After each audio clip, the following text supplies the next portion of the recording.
Good evening, Niner faithful, and welcome to another edition of the 49ers Mailbag, where I answer your questions. Well, who the hell am I, you might be saying? I'm your host, Rob Shue. Welcome back to another episode. Let me lay out the ground rules for you in case this is your first time here at the Mailbag. I'm going to go through and answer the previously submitted questions first. If you're here live and you're here in the chat, you may be saying to yourself, well, Rob, how the hell do I submit a question for the next mailbag next week?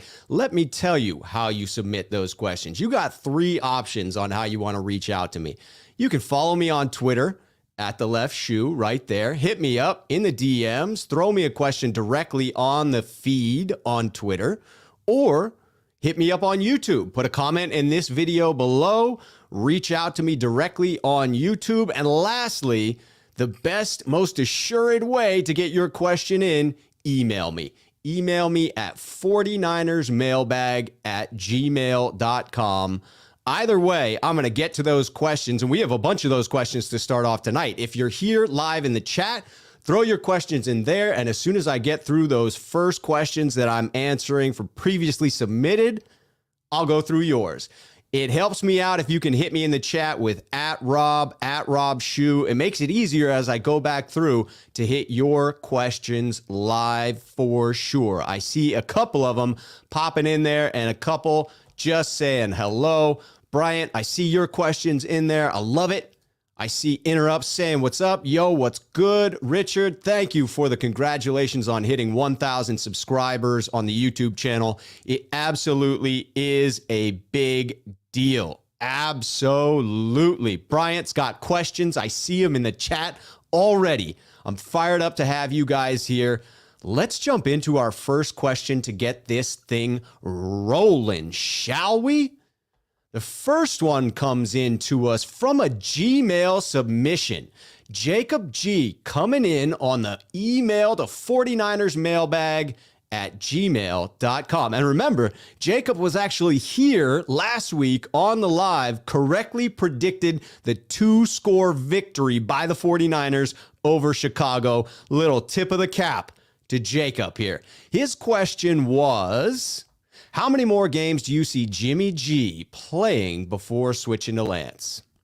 I know a lot of 49ers fans have this question. They want to know, how much more Jimmy G are we going to have to see? We know what we have when it comes to his performance, and it just isn't up to snuff.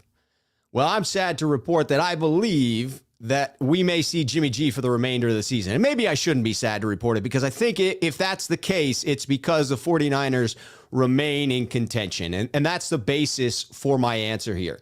It seems that Kyle Shanahan is committed to the idea of playing Jimmy G at least until the 49ers are logically eliminated from the playoff, and potentially until they're mathematically eliminated from the playoffs, which this year, with the 17-game format and the additional wild card team, is going to take a hell of a lot longer to reach that point before the 49ers are actually excluded.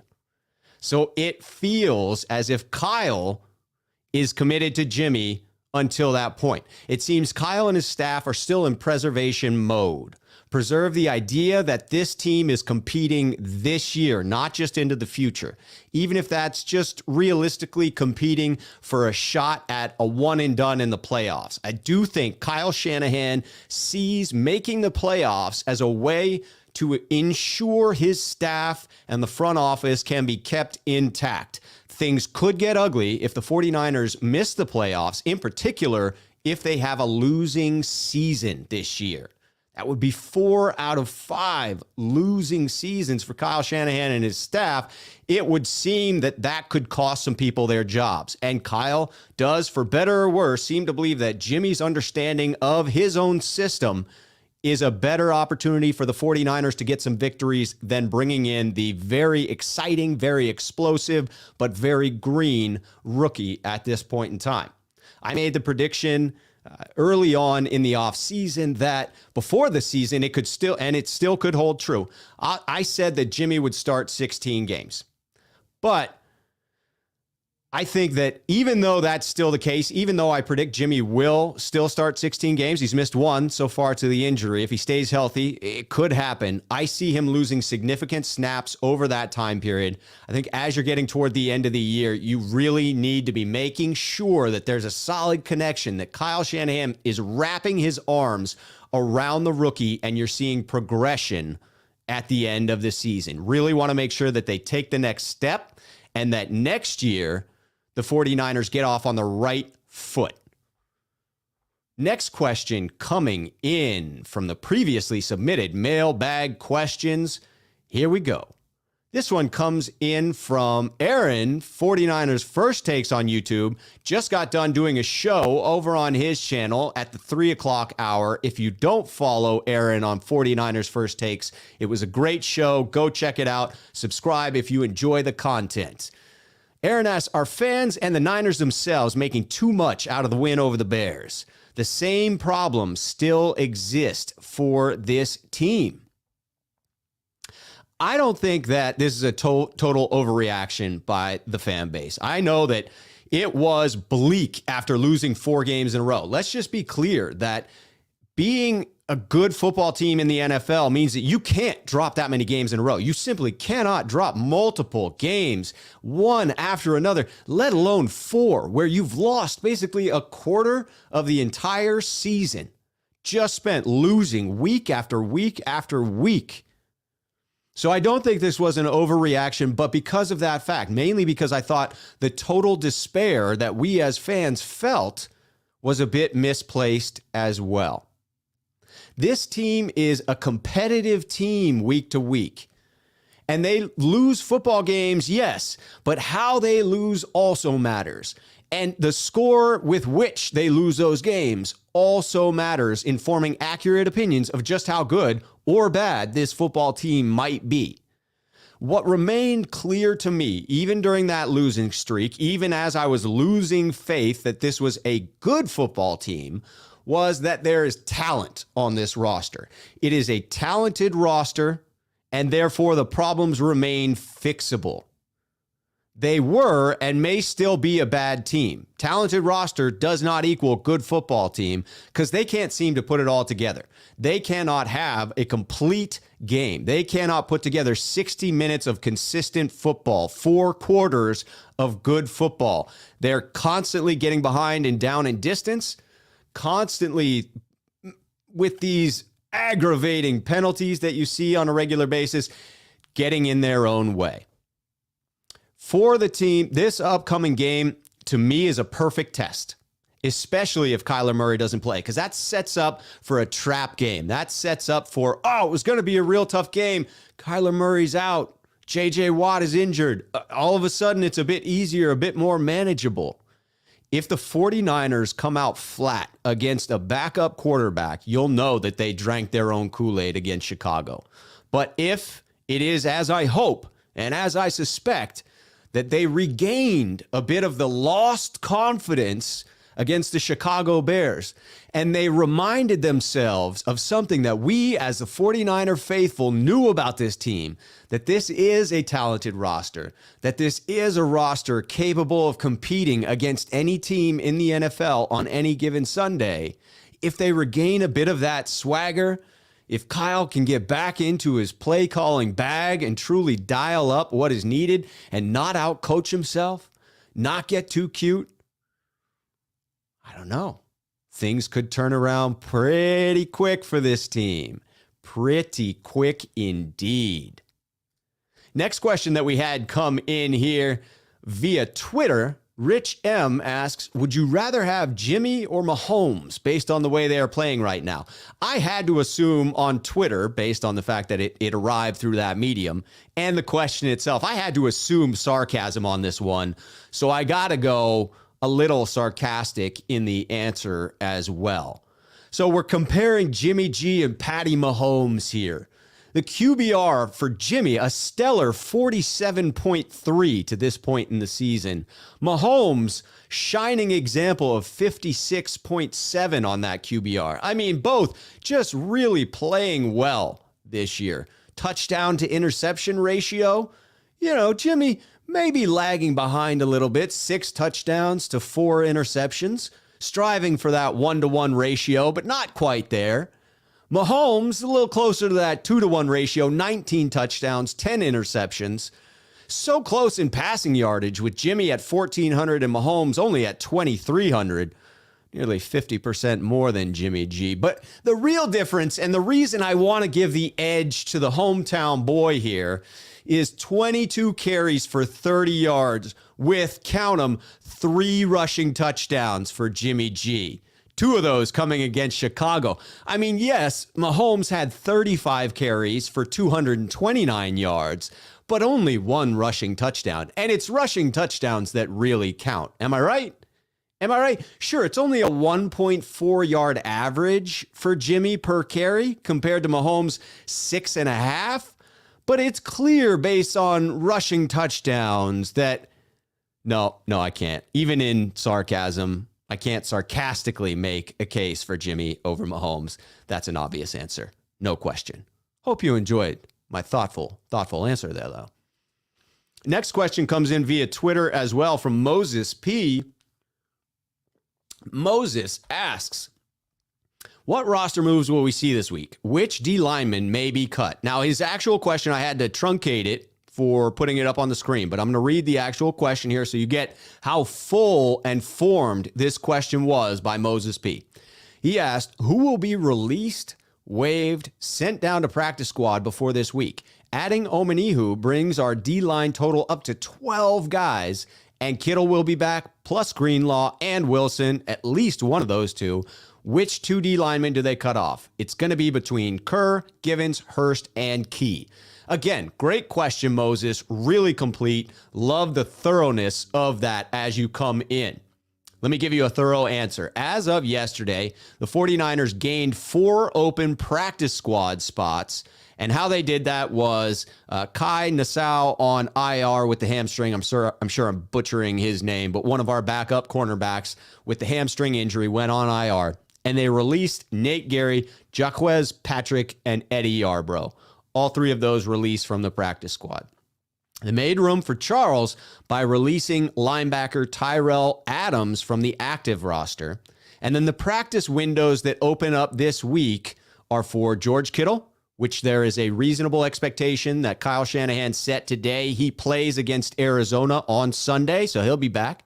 Robbie Gould, absolutely he expect that he will play this week against Arizona because of the cut that came to Joey Sly. So they freed up the roster spot for Robbie Gould by waiving Sly this week. And then Jeff Wilson Jr., that's fantastic news to get back for 49er faithful. It does seem that he's doubtful this week, but hopes are that next week he will be activated, so we don't need to clear a spot for him. It doesn't sound like Dre Greenlaw's practice window is going to be opening up this week. Not until next week, according to Kyle Shanahan in his presser today. Transactions we made signing people to the practice squad. Linebacker Tyrell Adams, after cutting him from the 53, brought him back to the practice squad. Linebacker Christian Ellis. Wide receiver Austin Watkins Jr. Some of you may recognize that name. He was a previously undrafted free agent signing that the team got in after the draft. I have high hopes for this young gentleman, and I'm glad to see him back on the practice squad. And then they signed veteran safety Will Parks to the practice squad as well. I would expect that this week, Tony Jefferson may be elevated if Jimmy Ward is out as expected with his grade 1 quad strain that occurred last Sunday. There's an outside chance that he plays this week, according to Shanahan, but it would seem highly doubtful that he would. So it would seem that the 49ers may only need to open up a spot for George Kittle. If a D lineman were to get cut in order to free that up, and I would say that really is a big if, considering how the 49ers really like to stockpile players at the D-line position. It's got to be one of the guys on the 1-year deals, obviously. So here are the guys that are signed through next season and therefore not on 1-year deals. The only defensive linemen signed beyond this year: Nick Bosa, Eric Armstead, D. Ford, Javon Kinlaw, Samson Ebukam, and now Charles Omenihu as well, signed through 2022. I wouldn't be surprised if none of these D linemen are cut and the 49ers continue to use short-term IR as a way in which to basically stash players who have lesser injuries. They've done it to this point, and as long as you're willing to come up against the salary cap and pay those players, it's a viable way to keep additional bodies with the new rules in place for COVID-19. So I would say that it's possible with Hurst's lower leg injury, the calf injury, you could tuck him on IR for 3 weeks and count on that idea that injuries do mount up in this league, and there are probably additional players going on IR at some point where he can then come off without having to drop someone who then gets claimed on waivers. For me, though, if you're holding me to the fire and forcing me to cut one, I'm deciding between Zach Kerr and Arden Key. Those are the two choices for me. Twist my arm, and it's Arden Key for me. At 330 plus pounds for Kerr, he's a big body, and the 49ers do not have very many of those, in particular after Javon Kinlaw going on to IR. Kerr is not performing terribly well with a 53 Pro Football Focus grade and 1 tackle on the season. Wouldn't be a huge loss, but I still think there's upside there. I still think the 49ers would rather keep him. Moving on to our next previously submitted mailbag question. And as a reminder to those in the chat, please feel free to put your questions in. As soon as I finish going through the previously submitted questions, I will get to those in the chat and we will have a bit of a dialogue going on. That's how that's going to work, because I'm going to interact with you here. Looking at this question here, submitted via Twitter by Bruce T. Bruce asks, what key plays from last week's game do we see in this week's game? It's really tough to predict this one, Bruce. Clearly, Coach Shanahan is someone that loves to scheme the matchup. And at times, you could argue over-scheme the matchup to where he will get away from what the 49ers do so well, something that is their bread and butter, something that is their identity, and shift to something that they struggle with simply because Kyle Shanahan believes it gives them a leg up in the strategy standpoint of what the other team was expecting the 49ers to come out and do. I think that's part of the issue this year. I believe the 49ers and Coach Kyle Shanahan need to stick with what is working. They need to stick with what their true identity as a football team truly is. Get back to that bread and butter. The offensive line is blocking quite well at this point in the season. Elijah Mitchell, appears to have established himself as a very solid outside zone runner with great vision, one cut and gone. I mean, a very explosive runner to this point. Everything in Coach Shanahan's system builds off of the run game. So, the logical conclusion for me is I would hope to see Shanahan lean real heavily on the outside zone run game. Build from that to the play action. Build to that to the shots down the field. The difference for me is wanting to see those plays right out of the gate, regardless of how Arizona comes out. If it is your strength as a football team, then dictate that strength to others. Don't allow other teams to dictate how you play. If it's your strength, force the issue. That's my belief. And if we get that run game going, you know we have a solid chance against the Cardinals this week. Moving on to another potentially sarcastic question via Twitter coming in from Lyle Shanahan. How many games before Kyle puts Omenihu in the doghouse because they traded draft picks for him? Can I just say I love this question. I love a little bit of comedy to work in here. I find it to be amusing / sad at times what we see from the head of our organization, our head coach. I'm not wild about the concept of having a doghouse in the first place. But it is a quick answer from me. Clearly, the path to Kyle's doghouse leads through your second season with the team. So I think Charles is safe for now. Case in point, Pettis, Dante, Samuel, Debo, Ayuk, Brandon. So far, the doghouse has worked out in 2 of those cases with 1 remaining to be seen. Maybe the doghouse is it has worked out in one of those cases. It did not work out for Mr. Pettis. Maybe the doghouse is a work of genius by Coach Shanahan to get more performance from people, but I'm not a big believer in that. I hope it's an area he can grow as a head coach because he is an offensive play design genius. And if he could round out the rest of his coaching skills, could be one hell of a freaking head coach.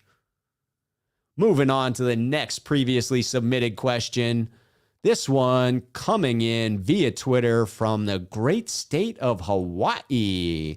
Niners 808 asks, Fred Warner appears to be struggling this season. What gives? Now, this was a truncated question. Let me give you the full take, again, to show you the insight of fans writing in wanting to know the answers about their Niners. Full question is, Fred Warner seems to be really struggling this season. He has just a 68.4 PFF rating so far. What gives?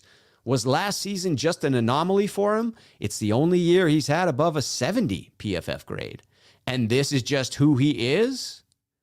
So it points out that, yes, when we go back through the past 3 years, if we take out a rookie year where you may not expect him to have a phenomenal PFF grade, he's currently leading the teams in tackles again this year, but you can argue that that's expected given his position in the offense. It's almost always a team's inside linebacker that leads in that category. But in his PFF grade, we look at 2021, 68.4. 2020, 88.6. 2019 was a surprise to me, 66.9. Statistically, it was actually a similar year in 2020 to 2019, but with greater number of missed tackles. That was the key. For me, the answer to this question is much more about the eye test here and what I see and trusted opinions about the value of Fred Warner and what he brings to this team. From what I see and from what I read about Fred Warner and his play, I'm not worried. It's fair to ask how much Fred is currently thinking, how much he's trapped up in his head in a new scheme with DeMeco Ryans. Even though the scheme and system are very similar, it still is new. He still is the quarterback of said scheme, and he's the one that is responsible for all of that communication. So you wonder if he's not playing as fast as he did last year. So far, it's a solid statistical season for him right now. It's just missing those big plays.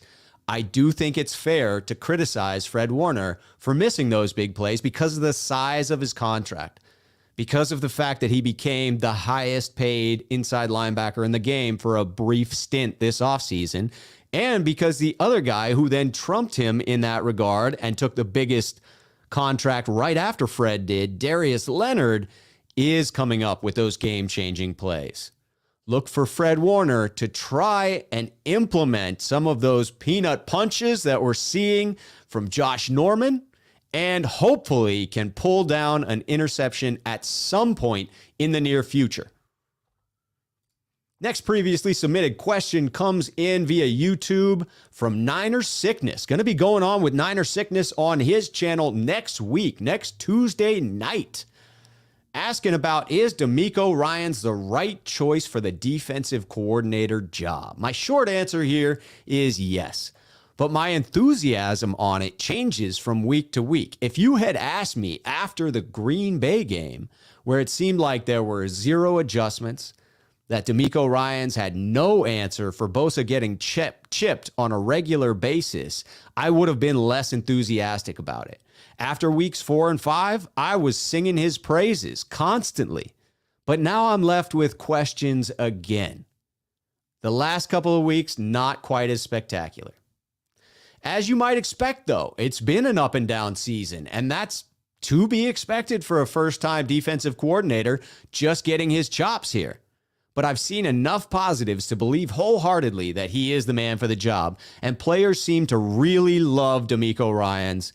They love playing hard for him, which means everything on defense. You do wonder if the lack of cornerback depth will be the Achilles heel in 2021 and too much for DeMeco Ryans to overcome. We're wrapping up these last couple of pre-submitted questions. Again, if you're here in the chat, feel free to put it in the comments. I'm going to be going through those immediately following the next couple of questions that were previously submitted. If you want to submit for next time, hit me on Twitter, hit me on YouTube, hit me on 49ersmailbag@gmail.com, or hang out in the chat for a little bit of a dialogue. Next question coming up is worst 2021 signings. Ebukam, this is me picking the worst. Ebukam, Mack, Tart, or Ford's restructure. This was submitted via Twitter by Fine5757 on Twitter. Love that handle. It's a tough question for me to answer because I actually view all of these to be positives, although not all have worked out to what I would like to see to this point.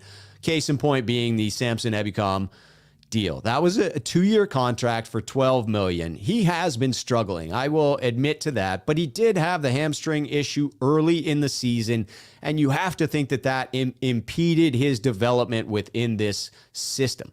He did just rack up his first sack, positive momentum. What I say here is this one is too early to judge. Mack, Alex Mack, the old and trusted, and for a little while, admittedly, looked like he might have been old and busted. But he is slowly rounding into form. Some of his beats were so bad that it overshadowed the overall decent play and the stabilizing factor that he has had on the center of this line. Take into account that O-line play right now at this moment is very good, and you have to credit Mack with improving that and improving as the season has progressed. You also look at him as that stabilizing force. Offensive lines, their cohesion is extremely important to the way in which they play. Early on in the season, they seem to be lacking some of that cohesion. They're rounding into form now. One would expect, if they can stay healthy, that they will continue to come together and continue to progress as a unit together cohesively. The Ford restructure, skip Tart here. Tart, talented when healthy. Jaquaski Tart, big fan. And it was only a 1-year deal. He's out with a knee injury, but he's expected back at some point. I do wonder with Hufanga coming in, if Tart had been healthy enough, if we might have moved him for a 6th or a 7th round pick because it is a 1-year deal, and he probably won't be getting re-signed next season. But again, good play from Tart. It's a shame about the injury, but if he doesn't miss more time going forward, I don't view that as an overall negative. The D Ford restructure. This one was purely a money-moving exercise, right? They kicked some guaranteed money on down the road, but didn't guarantee him anymore. He would have gotten paid no matter what. This deal was a wash. It was just about creating current cap space to help this year. The Ford situation went bad a long time before that restructure. The Ford situation went bad after they traded for him and gave him that enormous contract. If I've got to pick one of these, it's between Tart and Ebukam. Between those two signings, I'm leaning towards Ebukam at the moment, but I would say it is way too early to give a firm, complete grade on his signings. I'm going to let him round into form and see what he can do through the remainder of the season. All right, rounding up on coming out to the chat to get to your questions, but let's see these last two previously submitted questions. This one coming in via Twitter from Kyodai. Hopefully I didn't mispronounce that too badly.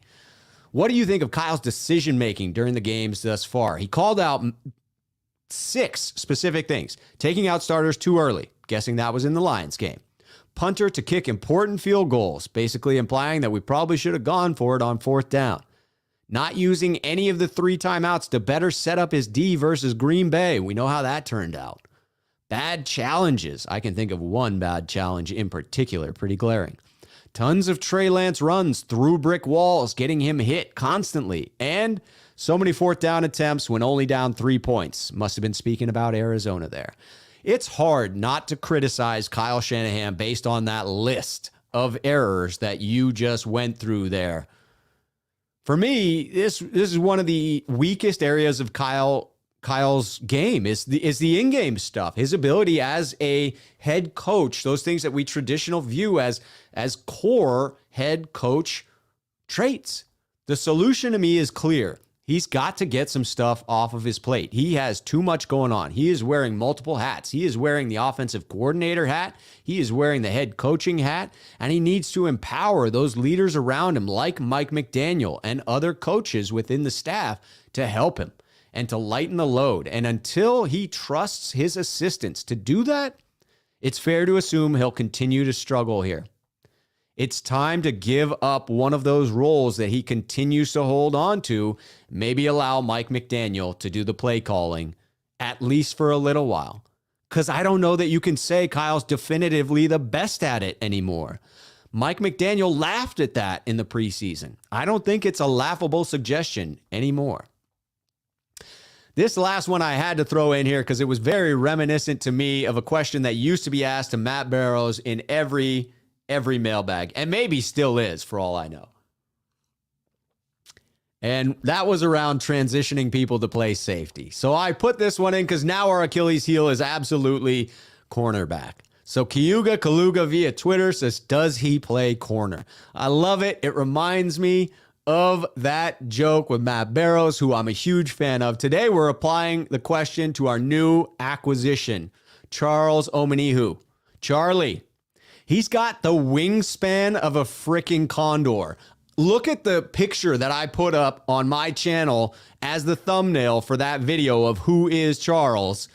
I mean, it is enormous, right? It reminds you a little bit of Aldon Smith. Now, he doesn't have the get off that Aldon Smith does. He doesn't even have the get off or the three-cone drill that the 49ers coaches would typically look for. It's a very not slow, but passable time for him in the NFL draft when they timed him doing that.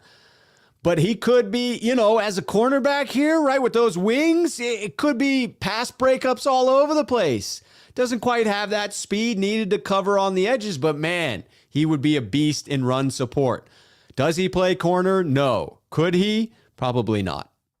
That takes us through all of our previously submitted questions. Let's get this thing into the chat. We are obviously behind in the chat, so bear with me. I'm going through looking for the questions you may have, specifically the ones that are at Rob Shoe, so that I can find them. Any funny comments I come across or good ones I'll throw up on the screen as well. If I skip your comment or question, it is not on purpose unless it has significant curse words or personal insults in there. Those ones get skipped on a regular basis. Other than that, I'm going to try and get them all up here, so please bear with me. If I miss your comment, it is unintentional, and I apologize. Bryant coming in early. I love it. Here we go. At Rob, do you think Robbie Gould is really an upgrade over Joey Sly? It's a great question, and I think within 45 yards, yes. I think when you're talking about being accurate for those shorter, high-pressure kicks, yes, I would rather have Robbie Gould than Joey Sly. Distance? No, definitely not. Joey Sly has a freaking cannon for a leg. That thing is a tree trunk, and he swings it around like a baseball bat, slugging home runs like Barry Bonds. He could kick one from 65, I'm sure of it. And Robbie Gould, beyond 45, not so great in recent memory. But I would rather have Robbie Gould. If you're asking for the money, no. I think the Robbie Gould contract was a mistake in hindsight. I would rather have Joey Sly, but he's a veteran. That contract is guaranteed for 2021 now. Can't get out of it. So I'm on the Robbie Gould. Plus, when you're the 49ers, having a kicker with the last name Gould is just a positive. Second one snuck in by Bryant before we go on to the next here, saying, will we beat the Cardinals? Yes, we will. I gave out some unofficial predictions on score based on whether Kyler Murray plays or he doesn't on the show I was on earlier. I had the 49ers winning in both instances. I believe that they win by 4 if Kyler Murray plays, and that they win by 8 if we're playing against the backups. Believe I had it 28-24 if Kyler Murray plays, and 24-16 if he doesn't. You can hold me to it.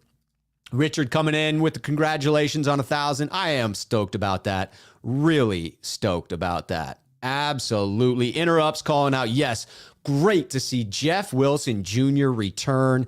Kittle back out there. Hearing all of the comments that Kittle looks fast, looking good out there. That is absolutely a positive for the San Francisco 49ers. Big in the run game for sure. I'm with you, Bryant, saying Jimmy G is going to play until he is hurt. I think that is going to be the way in which this season plays out. Seems to be Kyle Shanahan's preference. He believes his system is what wins games, and he believes that Jimmy G is the most proficient within his system at this time. He might be right. Jimmy G's mistakes may be more than this offense can overcome. It doesn't seem like when we have a down and distance that's unfavorable that we can overcome it as an offense, but Kyle seems to place his faith in Jimmy G. LL Mel coming in. How likely do you think it is for the 49ers to get hot right in time for the playoffs?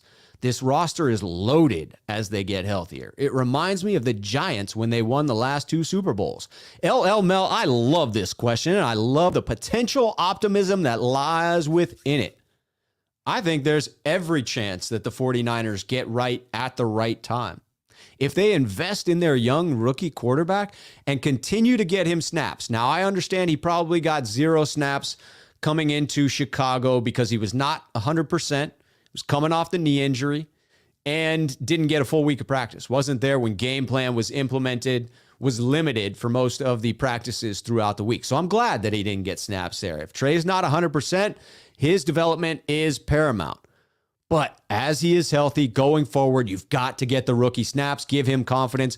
What if you're at a point where you can be playing Trey the way in which we did against the Raiders? Both he and Jimmy get hot at the right time. You have someone that's proficient, short passes over the middle. You have someone who can use their legs, shoot balls deep. Like, it sets up potentially for that type of season. But in order to get there, the 49ers have to win a couple of these real tough matchups they have coming, especially these next 2. Richard David in here talking at LL Mel, but do you see Jimmy G playing like Eli when the Giants got hot these 2 seasons?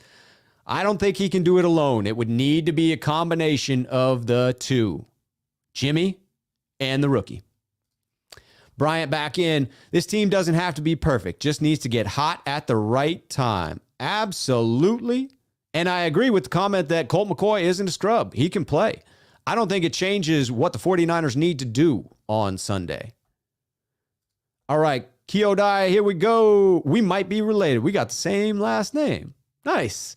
I knew some people with the last name Culp in my old hometown. Must be a lot of relatives out there. Yes, indeed. People saying hello in the comments. Jacob, back in here, talking at Rob Shue. As fans, we need to recognize that the Cards team will not be the same as the one Lance played. This Cards team is pretty beat up. It is. So much like the Chicago game, I think 49ers fans would do well to realize that the 49ers should win this game. Now, I don't go in with the expectation that they will. I go in hoping that the 49ers can win this game. But if they are victorious, much like over Chicago, temper those expectations just a little bit. People will be tempted to say that because we beat a 7-1 Cardinals team, that we're more talented than we are, without realizing that that is a flawed 7-1 Cardinals team that is battling through injury. James probably upset seeing that Debo aggravated the calf injury, but the positive news here is it seems as if Coach Shanahan is very optimistic that Debo is going to play regardless of having aggravated that calf injury. Believe it was simply a contusion and not a muscle pull. So that's a positive thing. Absolutely. James asking which Cards aren't playing. I believe that DeAndre Hopkins is in question. J.J. Watt is out. And Kyler Murray highly doubtful at this point, although Cliff Kingsbury doing his best to sow some doubt there, making it seem as if maybe Kyler Murray will, in fact, play. Jacob updated that as well. We heard James saying Chase Edmonds is beat up. I believe he's going to play, but a lot of people injured at the time. All right, 49ers first takes coming in here. Popping in, saying thanks again for coming on the channel. I had a blast, Aaron. If you do not follow 49ers first takes, give it a look. Good, solid content there. We got Manny Kov coming in, calling for the firing of Kyle and trading Jimmy. Maybe a little late to trade Jimmy at this point. That's for sure. That is for sure. Richard calling out run left behind Trenton Lake and bringing juice from the right to help flatten the edge defender on a double team before he moves up to the second level. Wash, rinse, repeat. Richard is feeling the same way that I am here. You have a strength as the San Francisco 49ers, and it is your run game. You have a dominant side to your offensive line. Run behind it, demolish fools, and do it again until they can't stop you, until they prove that they can stop you, which is probably not going to happen, at least with most of the teams out there. Swift Dog 49er coming in. How well does Jimmy have to play, and how many points ahead of the Cardinals do we need to be to honestly see Trey? I'm at the point where I'm so frustrated that I need to see Trey on a daily basis every time the 49ers play a game. Every Sunday, every Monday night, every Thursday, whenever the 49ers are on the field, I want snaps for the rookie. I want them to be positive snaps. I get the concern of messing with the timing of the offense, of the taking away easy gimme throws for Jimmy, because in doing so, if you provide those throws to Jimmy, they boost his confidence, and his confidence as the starter is very important. But the confidence of Trey and the value that he adds in those plays, allowing him to get some positive momentum, to me, it outweighs the benefit of keeping those with Jimmy. So for me, it is most certainly about getting those snaps for Trey Lance, and it's on a constant basis, building each week going forward to the point where you could ask him to start a game at the end of the year and he'd be wildly confident in the offense. He'd have enough experience that no fan was questioning his ability coming onto the field, and he would come in chest out ready to crush fools. That's what I'd like to see. Raymond Martinez Jr., how you doing, Raymond? Good to see you here. Came in. Trey Sermon must be in the kennel because he's an overachieving rookie in terms of doghouse Hall of Gamers. Yeah, we saw him one game and then he disappeared. Disappearing act. In that one game, I didn't see anything that led me to believe he wouldn't continue to get snaps, even once Elijah Mitchell came back. Kyle Shanahan has constantly been a platoon style, multiple back committee approach to the running back room. But this year, all of a sudden, it's all Elijah Mitchell all the time. And if not Elijah Mitchell, then Juice, because we can't turn to Trey Sermon. Again, this is an instance where I'd like to see him getting the snaps because I've not seen anything negative. So it's confusing not to. It feels like a good pairing of thunder and lightning. On the show, I was just on 49ers First Takes. We talked about Ron Dane and the thunder and lightning combination between he and the other guy for the Giants. God, it's escaping my mind. Tiki Barber. It feels like that kind of pairing, but we just can't put in the other rookie. It's a little bit frustrating. No question. Bryant coming in. We start winning. People will stop saying fire him, trade him. That is true. That is true. James agrees. Run versus Arizona, and we will win. Looks like Mitchell is picking it up again. We will have Kittle and Jeff Wilson. I don't think we're going to have Jeff Wilson. It sounded as if he is starting his practice window this week, but Coach Shanahan does not expect him to have him back actually playing until the following week at the earliest. But even having him back for practice reps is a positive sign. Certainly getting Kittle back, blocking in the run game is huge for whoever is carrying the ball. No question about it. Ellis 10, good to see you. It's nice to see Bosa is healthy. Absolutely. He's a big piece of that defense. Coming in again, Kittle returning this week. Great news. Absolutely great news. Absolutely. Couldn't agree more. Jacob coming back in at Rob. Do you think Jalen Moore can do a better job than McGlinchey? I do wonder if that's a potential long-term fit. If you could see the 49ers moving on from McGlinchey and moving more into that spot. As far as right now, I don't. I had an interesting conversation with Mr. Elliott, this Jordan Elliott on Monday, Splash Cousin, talking about this very scenario. McGlinchey has these whiffs, these moments where he plays too high. His center of gravity is too high. He's a tall guy, long legs, and sometimes has poor leverage and therefore gets pancaked. And it looks very atrocious when he misses like that. And therefore, his game gets a little bit of a shadow cast on it unnecessarily from those highlights. I would need to go back and confirm this with my own set of eyes, but I do see positives from him, and I didn't see enough from Moore that it's obvious you would switch out between McGlinchey and Moore. I think for now, Moore is the swing tackle going forward. James asking, what's the deal with Ford? He has not been playing much. You have to think it's a back issue. I mean, just an unfortunate situation for D Ford.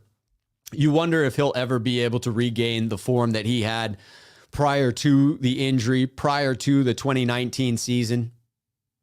Doesn't look like it. Doesn't look hopeful. I'm just glad that we're getting snaps out of him at all. I thought that that was out of the realm of possibilities before the start of this season. I had no idea that he would be back, that he would contribute, that he would have three sacks on the season already, right? He is contributing on some level, but not getting the number of snaps you'd like to see. That number is decreasing. It has me worried for the rest of the season, whether we will be able to maintain his status going forward. Ellis10, I appreciate you calling out to hit the like button. I just want to take a moment to say thank you. I did just recently hit 1,000 subscribers. If you're one of those subscribers, thank you for being a part of this channel. If you're not subscribed, but you like the content, I welcome you to subscribe to it and hit that little bell next to the subscribe button to be reminded when I go live right out the gate. It means a great deal if you like the content to hit the like button because it multiplies my voice, it amplifies my voice, and it gets it out to many more people. And I think everybody should be hearing this. This is good stuff. Good stuff. Bryant coming in. Ford is hurt. Tart is hurt. Mac is sweaty. Those are facts. Facts indeed. People are already hitting the like button. They did. They did it already. Bryant wants a better center. I think Mac is starting to round into form. I do think that give Mac a chance to finish out this season and see what he is in the second half of the season as opposed to the start, because I do see progress there. Progress indeed. Bryant, again with the jokes, Ford needs to go. Maybe the 49ers could go after a Chevy or a Dodge for that matter. Hey, I said the name perfectly. I am always proud of myself when I do so as someone with a last name that tends to get mispronounced. I love hitting people's names correctly. The Camper Report coming in. Shout out to Ben Camperman. How will the defense attack the Cardinals if Kyler Murray is out? I want your thoughts. Well, you would move instantaneously to a less mobile quarterback, a significantly less mobile quarterback in Colt McCoy, who, as pointed out earlier, is no slouch. But I think you're looking at someone who moves the launch point less frequently. And therefore, the defensive linemen can tee off in a way that they can't against Kyler Murray. You see what happens when we tee off against Kyler Murray or Russell Wilson. They tend to escape through the wide gaps that happen within a wide nine scheme when you're rushing the quarterback individually, all trying your hardest to get to that quarterback drop point. Instead, with Kyler Murray, mobile quarterbacks that the 49ers do struggle with, you have to rush as a unit, much more like an offensive line. Everyone's attack is dependent on the other such that you don't create those wide run lanes for him to escape through. If Colt McCoy is back there, pin your ears back. It is on. I would expect the sacks to go up significantly if, in fact, it is Colt McCoy. But you wonder if that will take a little air out of the 49ers' sails. You have to think at 3-4, they've got all the motivation that they need. That's my hope for this team, is they have heard the wake-up call. They know it's time to answer the bell. This one, Jacob coming back in, pointing out on top of those things we criticized Kyle for earlier, also bad decisions of Kyle Shanahan not using all 3 timeouts in the first half at the Colts game to get things set up properly. Kyle likes to hold on to those timeouts. Shane, how you doing? Welcome to the channel. Hello, Mr. Fang, coming in. More people wanting to fire Shanahan. I agree that if we start winning, there will be fewer calls for firing Shanahan, but maybe not. Maybe people are just fed up to this point and are ready to move on. Back to the camper report. How do you think the 49ers will attack the Cardinals offense differently without Kyler? I guess we just went through that one, had it in there twice. Like I said, I do think that the 49ers will be more aggressive if Kyler is out. Mr. Fang on whether they will win, maybe. 8-Ball says don't count on it. No, don't count on it, but do hope. Cross those fingers. Cross those fingers, indeed. NorCal Refrigeration, fire up your super chat. Yes, I am waiting for that monetization from YouTube. We'll see if in the next couple of days they reach out, get that taken care of. I have no idea what their priority is in getting me paid for views here on YouTube, but I look forward to it. Anytime that, I can get some gratitude from folks, and more importantly, get YouTube to kick in some money for the stream, I am all for it. Absolutely. Looking through to get to those comments. All right, Thomas coming in. Thomas Luttrell. I don't care how flawed these teams are. With all the injury victories we're giving away the last 2 years, pendulum is swinging back. Meaning that we won games against teams that were injured, and now we are the team that's on the ropes, or other way around. Potentially the other way around is how I'm going to choose to view that, because the Niners have been historically the most injured team over the last 2 years. Last year being some atrocious record of 163 games missed by players on the team, which is wild. It's as if 10 players for the 49ers missed the entire season last year, all 16 games. That is wild. I would agree that if you're a good football team, even a mediocre football team, you got to win the games against flawed teams, bad teams, injured teams on the schedule. Those are must-win games. And then you can split the games against the hard competition. You must take advantage of every opportunity in the NFL. That is a fact. Here's a question around what do you take away from the rumored Kyle Shanahan chewing out Jimmy G during the Bears game before the half? I believe it. I believe that it happened. Believe the reporting on it, the source apparently giving us what was said, but it is a bit out of context. So my thoughts on it are that both Kyle and Jimmy G are obviously feeling immense pressure based on the way this season has worked out. The fan base, the team, ownership, everyone expected this team to do better than it is currently performing at this point in the season.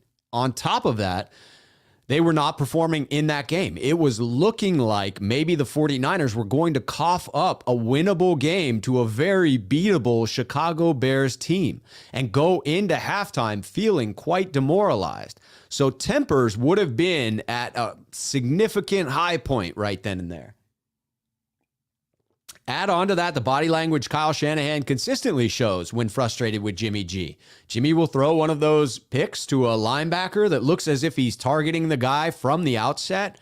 Kyle just, does a little mini meltdown eye roll on the sidelines. You know how fed up he is with Jimmy G. Yes, he wants Jimmy G to stay healthy, but it would be foolish not to acknowledge that he also traded up to draft a quarterback because of Jimmy's limitations. And he's certainly frustrated with that. So what do I think of it? What does it mean? I don't think a whole lot. I think given all that we know, this relationship only needs to last through the end of this year. There's no way in blue blazes that we are going to see Jimmy G back on the 49ers next year. You can take that to the bank. I'm willing to rubber stamp that one as guaranteed, as Charles Barkley might do himself. And maybe my guarantee will be as ineffective as his own in the playoffs seems to be. But I think it is decided we will move on from Jimmy G, and therefore, really, it doesn't matter. As long as they can manage the conflict through the end of this season, that really is all we need to do. And I don't think a little spat on the sideline is anything to worry about. Kay coming in, how much could it really cost to clone Trent Williams? I don't know, but it would be worth every single penny. Jed York, if you're watching, please invest in cloning and please grab a sample of Trent Williams' hair and begin the cloning process, because we could use a right tackle of that magnitude. Luke Walsh coming in. Hello, Luke. Who will play free safety for the 49ers Sunday? It sounded as if Wilson is the next man up. I think Tony Jefferson will also get elevated from the practice squad. I don't know if I would be totally shocked if Tony Jefferson actually got to start. At times, it feels that Kyle and John like the veteran presence in the backfield. In particular, with Hufanga starting at the other position, maybe they go for a bit more of veteran savvy as opposed to athleticism. That's a tough call, but it does look as if both safeties will be out Sunday. Interesting to see if that will factor into a team that throws it all over the field, a well-balanced air raid attack from the Arizona Cardinals. Even with the loss of Williams, they brought in Zach Ertz and replaced him. They have 6 players that are viable pass catchers for them. Jimmy Ward would have blanketed that tight end. Zach Ertz would have had fewer than 40 yards receiving. I'd have been willing to book it. Jimmy Ward out. It'll be interesting to see how we cover him and how we cover all 6 of those talented receivers for the Arizona Cardinals, regardless of who's throwing them the ball.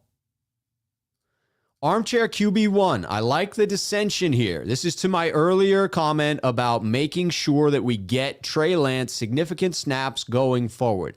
Armchair QB1 comes in, I can't help but disagree. Using 2 QBs messes up the flow too much, in my opinion. You may be onto something there. It has in other instances, but oftentimes what I see there in New Orleans, in Baltimore with Joe Flacco, is often a reflection on the starting quarterback and their attitude toward the situation. Many times, the ego of the starting quarterback is too big to put up with that rotation. They don't enjoy being pulled out. They pout on the sideline. They pout when they're sitting out on the edge as a decoy receiver, as Joe Flacco used to when you were first bringing in my man, Lamar Jackson. But Jimmy doesn't seem to have that ego. It's been beaten out of him to this point by Kyle Shanahan. And his lack of confidence may actually be a detriment to the way in which he plays. But I think it plays into more success within a rotation because his ego is checked out of it. Absolutely.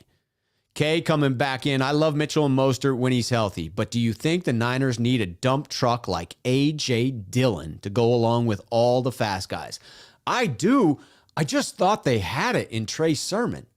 I don't understand how the 49ers to this point have determined that they don't. I'm optimistic that with many of, if not all, of these rookies where we're not seeing the playing time that we would like to see as fans, as critics of the 49ers, that as the season progresses, we'll get more snaps for Trey Lance. Aaron Banks, through chance of underperforming by Brunskill, an injury, someone gets dinged up, we'll have an opportunity to come in and show what he is capable of.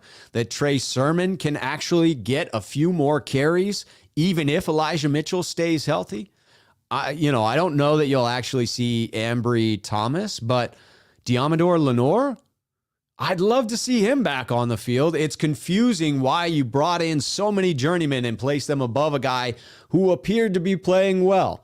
So my hope is the 49ers already have this type of a player on their team. But in answer to your question, if they've decided that is not Trey Sermon, yes, I absolutely believe the 49ers need to go out and get a running back that fills that need, that fills that Tevin Coleman type of a role within the 49ers offense. All right, still trying to catch up in the comments here.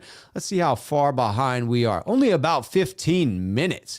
No problem. We will catch it up. We got a little bit of negativity in the chat, and I'm cool with the criticisms going in there.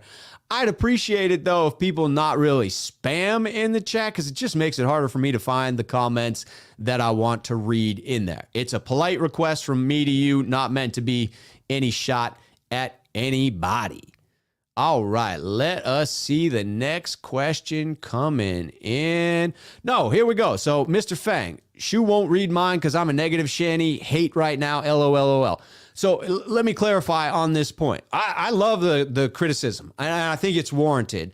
But when the message is, redundant or overly negative, or comes across in a way that is sort of violently anti a player or anti a coach, it's just a negativity that I tend not to gravitate towards. So it's not a shot, Mr. Fang. I get the frustration.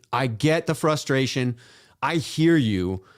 But if you want to comment on there, my ask is to really get insightful on, like, what is it? What are you upset about? Let's talk about it. Let's bring up the things we need to criticize about Shanahan. Let's get into the meat of it. But when it's just fire him now, he needs to go, those types of comments, while I appreciate the enthusiasm of them, I don't know how they, advance the dialogue quite as much. So I'll challenge you for that one, that throw something back in about how we can criticize Shanahan, and I'll throw it up again. Absolutely. Not intended to skip for anything other than wanting to keep a good dialogue going. Getting the camper report back in. Kittle's going to help us so much. Von Miller is going to kill McGlinchey. Man, J.J. Watt had a field day with McGlinchey. He blew him up, and I was relieved that, in fact, he was out. I never wish an injury on anyone, but it was a bit of a relief to know that we're not going to be J.J. Watt on McGlinchey. Agree. The next week against Von Miller, it could get ugly. Thomas asking here, bringing back up around the McGlinchey versus Moore debate. Even if Moore isn't better than McGlinchey, he's got to be better than Brunskill. That would be interesting to me. That is the weakest link on this offensive line if I have to pick one. It is Daniel Brunskill, and it's Daniel Brunskill by a mile. And I don't mean this as a personal shot against Brunskill. He played well last year, 2019, coming in and filling in at so many multiple spots. I just think he's a better backup than a starter at this point in his career, and appears to be the weak link on the line. So if there's a body that can step in there, whether it's Moore, whether it's Aaron Banks, that one, I think I have to be on board with. I think you're right that you almost want to say he's got to be better than Brunskill. Perhaps he's not, and the 49ers coaching staff are seeing this in practice, but I don't know if I can trust their judgment on this issue, because they're not showing to be all that insightful on many of the other players that I'd like to see playing time for. EMA Beats coming in. What's up, EMA? Good to see you. Do you think we should give Elijah Mitchell a rest to heal the rib injury? He's not worth risking, in my opinion. That's an interesting conundrum. I think the rib injury fits in, much like the shoulder did, into that if you can play through pain, you're good type of an injury. I would put the shoulder injury, it maybe even as more concerning than the ribs. I think, and correct me if I'm wrong because I'm not a medical doctor, but unless it is a fractured rib, unless it is something where the rib could then puncture the lung, I believe it's just playing through pain. And with him playing through the shoulder injury the previous week, he seems to have a high tolerance for pain. Yet another reason we need to take our hats off to Elijah Mitchell, willing to play through pain, perfect fit for this system. Got the burst that we need, got the vision that we need. So I would play him. But to your point, let's get Sermon in there so that we can spell him a bit, so that he's not 18, 19 carries again. I love the fact that he has 2 100-yard rushing games in a row. Love that. Would love for him to get another one. But how about he does it on 12 carries? At most 14 carries, and we give 6, 7 carries to Trey Sermon. That would be my ask. That would be something that I think we should be doing to try and keep him healthy. Because I agree, he really is that important. Really is that important. Ellis, I appreciate you calling out, hitting that like button. It does, just to clarify for everyone, that I greatly appreciate it and put it up when it's said, because it seems to then multiply the number of people that can see this video. Every time people who enjoy the content hit the like button, it then pushes my voice out to more people. And I love that. I love that effect. So I always say thank you to those that are putting it in there. Thomas C. just with a little G-unit. Indeed. Mr. Fang having a good time in there. Having a good time. You and Manikov both. You know, Manikov, you and I have interacted in the chat. Not in the chat, but in the comment section of the videos. You know I'm good with criticism of Kyle Shanahan. I just prefer that it be something we can dialogue about as opposed to just an insult against a man. But don't get me wrong, I understand the insults against Kyle Shanahan at this point. I understand the frustration. Richard back in. More a chance at right guard. Harbaugh used to start his best 5 O-linemen. Alex Boone was the swing tackle, then became the rhino. At this point, why not? Richard, you're probably right there. That may, in fact, be what we need to do, because it's not acceptable to this point. What we're seeing, wait a minute, I just saw Tommy Huxley. It's my birthday. Damn, I'm old. Tommy, happy birthday. I'm going to get that comment up there in just a second. I'm still a little bit behind trying to catch up on those questions, but happy birthday, Tommy, if you're still watching. EMA Beats back in. Should we go for Odell or Deshaun since they are available? If so, which of the two would be best considering the injury history of them both? They both come with risks. And if I'm honest, both are known to be potential locker room trouble on bad teams or if they're not getting the ball. I think that's a little bit of a recipe for disaster with this 49ers team, because this is a locker room that, let's be honest, is on the cusp anyway, that may fall off the rails if things go badly. If they handle this quarterback situation any more poorly than they already have, the fan base will revolt, the locker room will object, people will take sides, and it could get ugly. Jimmy doesn't push the ball down the field, and so if it's Jimmy starting, are either one of them really an asset that the team would gain value from? I would take a swing on either one of them. It's all about contract at this point. Which one can you get in for a reasonable cost? If Odell Beckham is cut, the new rule changes are that even vested NFL veterans, after the trade deadline, if he's cut, he's subject to waivers. So unless every team is terrified by the remainder of his contract, my guess is one of the struggling teams will claim him just to give their fan base something to talk about. If I'm the Jacksonville Jaguars and I have an exciting rookie quarterback that's flashing potential, what better way to drum up business, to drum up season ticket sales than to bring in Odell Beckham Jr., right? Big name, splashy acquisition. So I think he would have to clear waivers. I got that directly from Field Yates on Twitter. You can double check that rule change, but that is new. I like the Deshaun Jackson from the fact that he's probably the cheapest of the two by a wide margin. And if you're planning to switch to Trey at some point, seems like a great fit. If you're going to push the ball down the field, you have to have a deep threat. And as much as I want Travis Benjamin to be that deep threat, to this point, he's proven that he is not. And that would be a significant upgrade in my observation to Deshaun Jackson. So if you're planning to get the rookie involved, Coach Shanahan, John Lynch, let's kick the tires on Deshaun. Let's kick those tires. Manikov coming in here. Do you think the Niner defense should blitz more to pressure the Cards? No, I actually don't. I think you have to try and get home with 4 here. And I'll tell you why. Because the Cards are such a balanced attack. That's what makes them so scary in my book. You know, when you play the Packers and you're really, it's like you against Aaron Rodgers and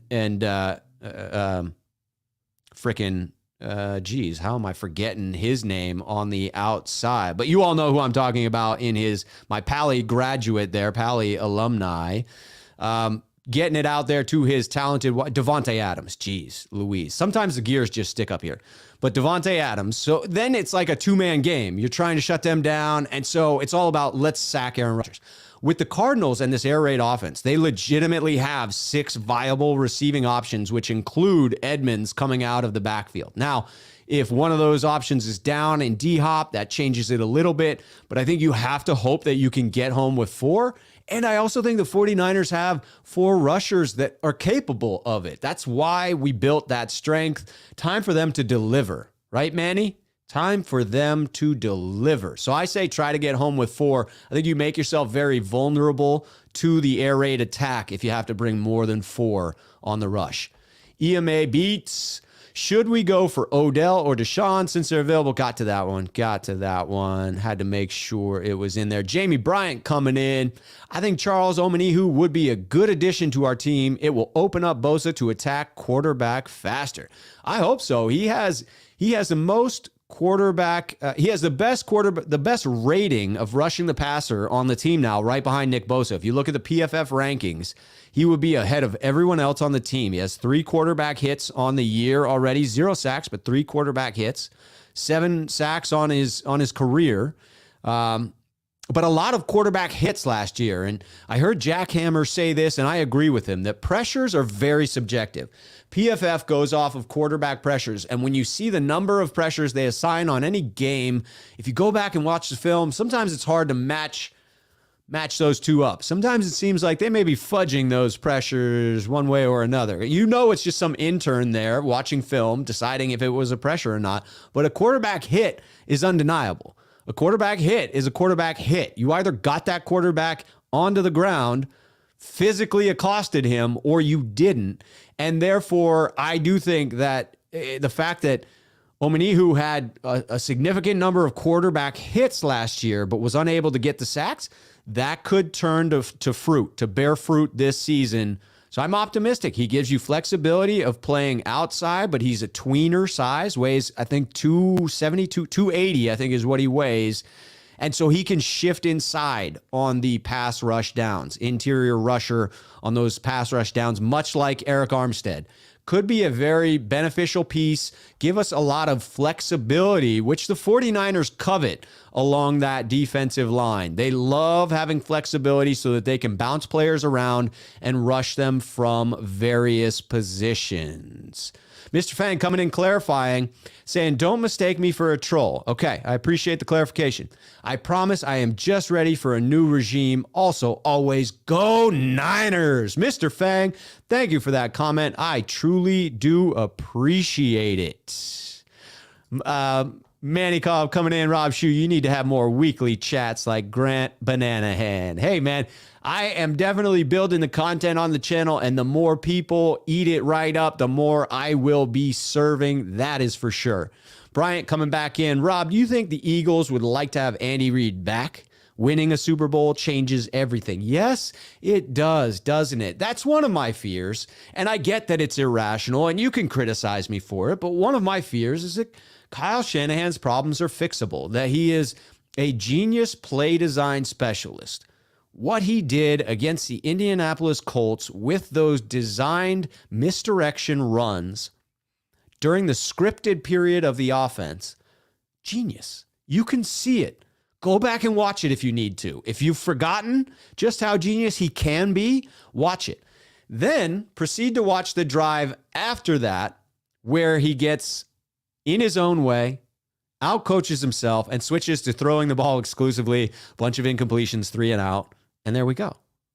So it's the dichotomy of seeing back to back what the genius is and what the frustration is. To me, the frustration is fixable. He just needs someone almost standing next to him on the sideline that can grab him by the collar, backhand him a little bit, wake him up, and say, Kyle, stop it. Stop it. Get a hold of yourself, man. Calm down. Get back to what you do well. Force the other team to stop you doing what you do so well before you abandon it.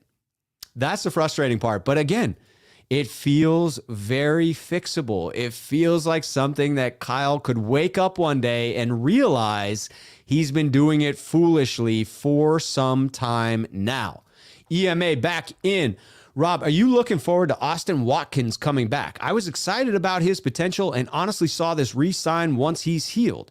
It's feeling like it's for a reason and not accidental. I do. I love this signing, EMA. I tweeted out, you could go back and look at it. After watching his film and watching an interview in particular on Javier Vega's channel that showed him talking about where he grew up, how he grew up, the struggles he went through, his working mother and her having to work multiple jobs to give him the opportunity to be where he's at now, expressing a desire to train with Jerry Rice, if at all possible, to run the hill. I saw so many things from him that I really covet in a wide receiver. The dog mentality that you want to see.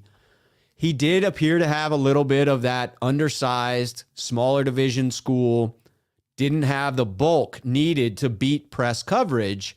You wonder if a year in an NFL weight room or even just months in an NFL weight room wouldn't change that a little bit. I threw something crazy out on Twitter like I'd go buy his jersey. Now I didn't, and I'm glad I didn't because I think his number's different than what it would have been had I bought that.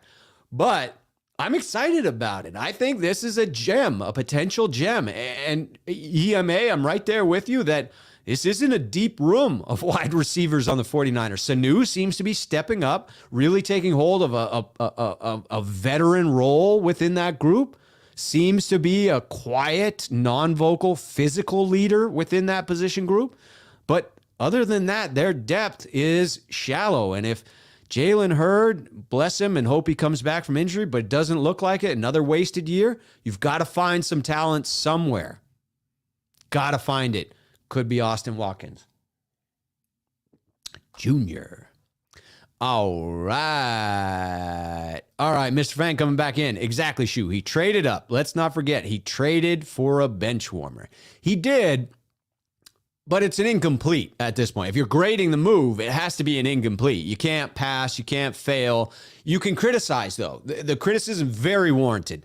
Criticism is very warranted that this was a failed strategy from the outset.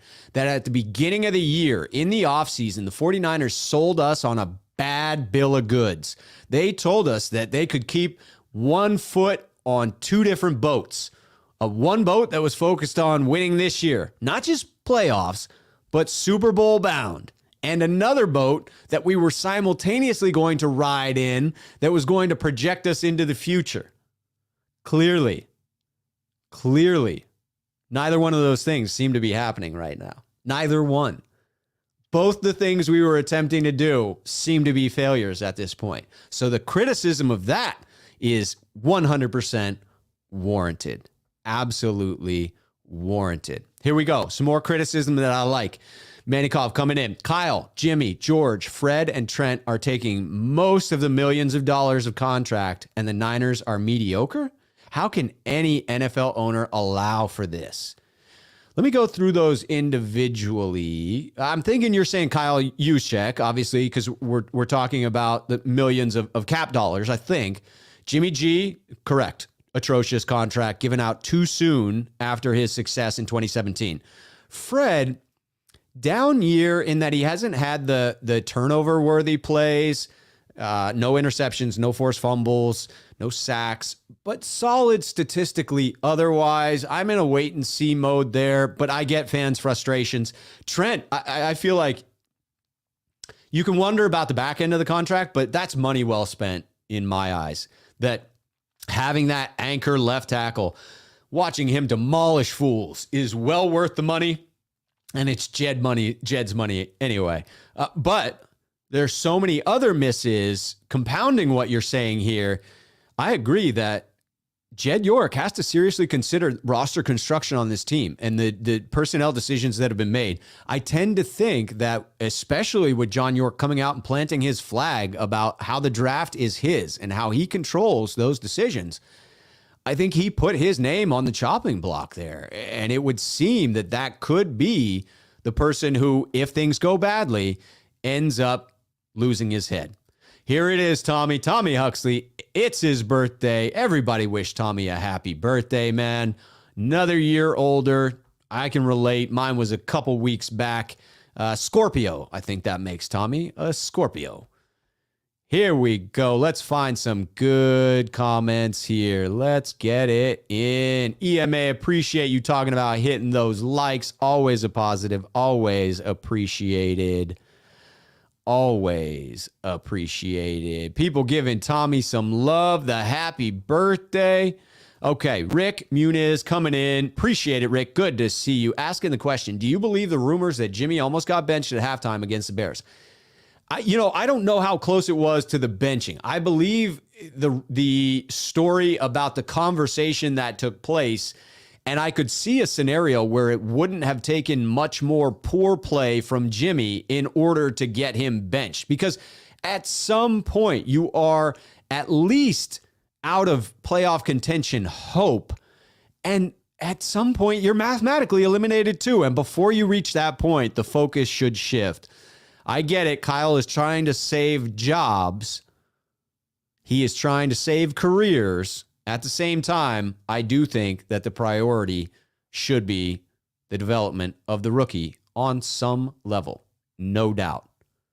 Manikoff is upset. Niners are 3-4, and we're thinking we can be like the Giants of 2007 and 2011. Are you kidding me? Not happening. Agree, it is a stretch. I think the hope for 49ers fans needs to be get that 7th wild card spot. I don't think you can have many expectations or hopes beyond that. Unless this team really turns it around, even with a one-and-done playoff format, which gives you a shot, any team can win on any given Sunday. The likelihood of that happening with what we're seeing of inconsistency on offense leaves me skeptical. Absolutely. Rick coming in. Rob, how long do you think Jimmy will be able to hold off Trey from starting? As things are playing out right now, as far as starting, I think Jimmy has a good chance to take it the rest of the distance. If he doesn't get injured at some point, I totally believe that we could see Jimmy the rest of the way. I'm sticking with the prediction I made in the offseason was that Jimmy would start 16 games and miss 1 to injury. So far, we're not even halfway through the season. He's already missed that 1 to injury, so my margin for error is none at this point. But yeah, that's what I picked, and it's still potential, so I'm sticking with it. But I want to see those additional snaps for Trey. Gotta get him the snaps. Gotta get it. Ellis, appreciate the compliment on the content. You're very welcome. Always trying to stay positive, always trying to be that glass half full type of guy, because I need positivity in my life. I go through enough bullshit, quite frankly, excuse my language, that I don't need to implement negativity in other ways. I can't. It's not good for me. It's not healthy for I live in Portland. The weather this time of year starts to get dark, people. If I take my brain to a dark spot as well, woo, I go down a rabbit hole, and you don't want to see that. You want to see the happy, jovial, positive Rob Shue that tries to fire you up, that tries to raise up the Niner faithful. I think that's what you like. That's what I like. That's the guys that I tune into. Those are the streams that I want to be a part of. Yeah, criticism's fair. I want to talk about real. I want to take the blinders off. I want to make sure I'm accurate in my coverage of the 49ers. But never overly negative unless we're in the middle of a 4-game losing streak, and then no promises, because that's ugly. And when it gets ugly, even I can get ugly. Richard McDonald coming in. Shanahan lacks true leadership skills. A leader develops and motivates players. This is a great hit right here, Richard, and I agree with it. I believe that Coach Shanahan lacks servant leadership, which is my preferred form of leadership, wherein you empower those around you, wherein you let people know that their success is your success. It's a perfect match for football because that is quite literally true. In the case of Jimmy Garoppolo's success is Kyle Shanahan's success. They are tied together at the hip. But he seems to not get it. He seems to not lift up those around him. He doesn't seem to trust those assistant coaches that he's got to take some of the weight off of his own shoulders, to empower Mike McDaniel. These are the things that Kyle could grow in, but I do see some progress. I want to call out compliments when I see it, that I saw a changed Coach Shanahan in the pressers over the last couple of weeks. I thought he took a spoonful of humility and swallowed it down begrudgingly. I see someone who got a taste of humility, just a taste, just enough to take off the appropriate level of ego that had him with the animosity against the beat reporters, animosity against questions he should have known were coming, questions about the quarterback, questions about a quarterback rotation. You drafted a quarterback number 3 overall. You gave up significant draft capital in order to get there. You retained a quarterback that you pay $27 million to that's inconsistent and often injured. You didn't think you were going to get questions about that? You didn't think maybe we'd want to know what your thoughts were, that we maybe would pester beat writers to the point where they'd be forced to ask it every single time they come in? Yeah, to me, it's growth there for him. I want to see continued growth. I want to see him delegate to people around him, and I want to see him lift up those players around him, embrace them, in particular, the rookie. Rick Muniz coming in with the question, Rob, do you think the one-year contract veterans will go all in for Trey Lance? I don't know. You would think those were the guys that would have initially been Team Jimmy if we're assigning, team one way or the other, Team Jimmy, Team Trey, because they probably were sold on this idea that it's their best chance at winning right now. Trey Lance is an inexperienced rookie with very little experience even at the college level coming in. Now, you see in camp that he's struggling a little bit with the offense, but Jimmy looks confident. So I think to start the year, most of these one-year vets would have been on the Jimmy train. Inconsistent play continues to plague him other than the game at Chicago. So I think they're probably in wait-and-see mode. If a consistent Jimmy comes, he doesn't need to be great. That's a frustrating thing. Jimmy, you just need to be above average. Above average quarterback play for the San Francisco 49ers with the talent that they have, with the running game that they can scheme up, with the defense that they still do have, even with a rookie defensive coordinator. Above average QB play, I think, makes us relevant. Jimmy tries to do too much. He gets caught up in the moment. The gear seize up on him sometimes, and he throws that pass that just makes you say, what was that?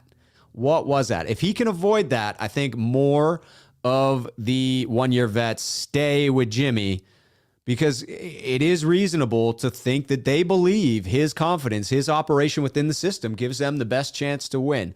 But as soon as they realize that his talent is limiting them and Trey flashes that greatness, you could see a change, and it could be a relatively quick one. Relatively quick. Mr. Fang coming back in at Rob.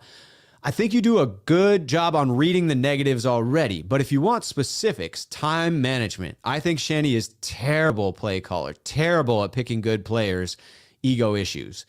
I agree with some of those critiques. The time management seems to be a struggle for him.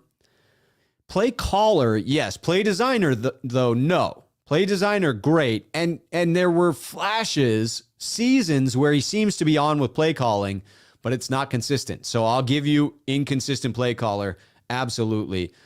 Picking good players, this is an instance where maybe it's the GM is the issue, because should Shanahan be able to pick these players? Aside from quarterback, should he really have the authority to be picking these, or would a strong GM who does the player evaluations be a better person to be doing that? I do think that we have a figurehead to some degree in John Lynch. While I'm sure he is, in charge of player personnel decisions, I could see him deferring to Coach Shanahan significantly, and that being an issue going forward. I think that may be the fix that is needed, and why I get behind switching that first before switching out Coach Shanahan. Rick Muniz coming back in. What's the most memorable Niners game you have attended? This one is pretty easy for me. 2011, the Saints game. And I've been fortunate enough to be at a lot. I was at both of the more recent Super Bowl losses in New Orleans and at Miami. Was at every single game in the 94 season, every single home game in the 94 season, including the playoffs, some spectacular games, a lot of playoff games in the late 90s. I was at the epic comeback against the New York Giants, biggest comeback in playoff history with Jeff Garcia. But the biggest one for me, the Saints game, 2011. Just unreal. It was so many years of suffering. Alex Smith, so many years of him getting grief from fans and wanting him to succeed, but he couldn't. And when he had that end around and he and Joe Staley are running down the field, it was the opposite end of the field from where we were sitting in Candlestick, but I was there with me, my dad, my brother. We lost it. Frickin' lost it. Lost our minds, people. Just when 70,000 fans erupt as one, there's no better feeling that I know of in life. Just none. And then we had our hearts ripped from our chests as Jimmy Graham, Drew Brees drove right back down the field and took the lead again. It was devastating, but then there was one more miracle waiting to happen, and it was Vernon Davis in the end zone, tears streaming down his face. It was the high-low high that really got me in that game, and always who I share those memories with, my dad and my brother being my two favorite to be at games with. Obviously, love being there with my wife as well, but grew up going with my dad, my brother. That would be my favorite memory. Thanks for asking, Rick. I appreciate it.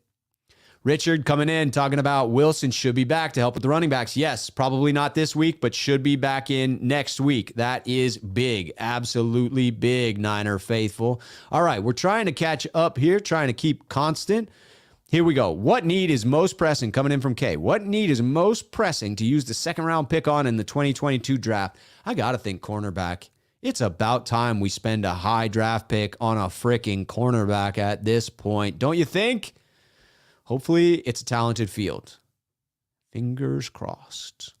All right, Ellis coming in. If the 49ers reduce the penalties, they are above a 750 winning percentage. We got this. We got this. I love it.